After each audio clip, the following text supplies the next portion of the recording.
If you like to take the doors and top off of your 2-door or 4-door JK Wrangler and you want to stay legal, today we're going to be installing these Rugged Ridge rectangular quick release mirrors onto our 2012 2-door Wrangler. Now if you're like me, you like to take the doors off but want to make sure you can still see behind you and stay legal according to your local state or local laws. Now this Jeep behind me is our editor's Ryan's, and he drives around all the time without doors on and he doesn't have mirrors. So I've been waiting for the day that he gets pulled over. However, today we're going to change that up, throw these quick release mirrors on so that when he decides to take the doors off, he can quickly remove these, throw them in the back of the Jeep, and then put them back on when the doors are off of the vehicle. So today we're going to show you how to do it. Let's get started. So we've got the doors removed, and as you can see, no rear view mirrors at all. First thing we've got to do is remove these two T40 Torx bolts using a T40 Torx bit.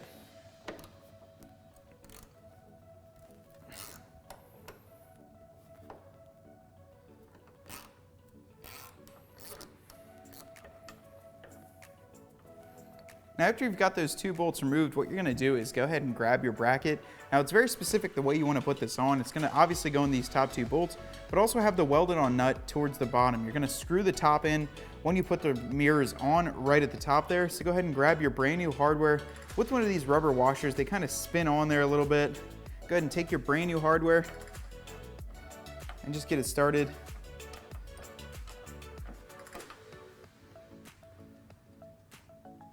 Get that one in the top hole.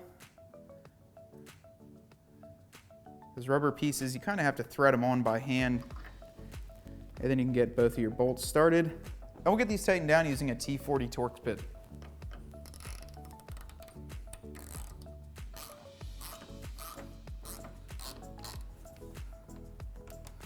Okay guys, now we've got the mirror loosely attached here. There's a nut on the back that uses an 11mm. So what we're going to do is have the mirror like so, to figure out exactly how we want to mount this, the way it sits, the way we want it to. So we're going to put it just like that, putting this section in there. The hole, we'll go the hole through the mirror, and then go through to the bottom.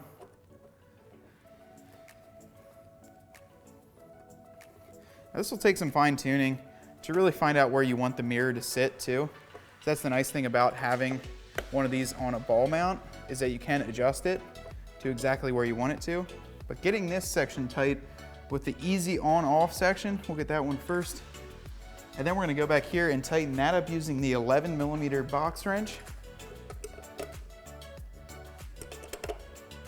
Make sure the lock nut's under there, and don't over tighten these. They are smaller little bolts, so you might break them. But with that all said and done, now you have a nice firm base where you can actually turn the mirror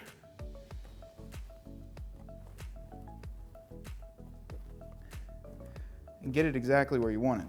All right guys, well the mirror is completely mounted up. I've got it in just about the right selection. Once you're sitting in here at your ride height as well as the distance forward and back, you can figure out exactly where you need it, plus you can change it on the fly. So one of the nicest things about this is that with the simple turn of that knob, you can release the whole mirror, and all you're left with is a small little bracket that really blends into your Jeep's body. Overall, I really like these mirrors, plus they're gonna keep us legal and let us see what's behind us, both on the trail and on the highway. If you want to find these mirrors in this shape as well as in the round shape and a ton of other options from Rugged Ridge on our website, be sure to go to cjponyparts.com. Hope you enjoyed that video. To stay up to date on our CJ Off-Road videos, make sure to subscribe up top here, and for any other installs, make sure to click the link right above.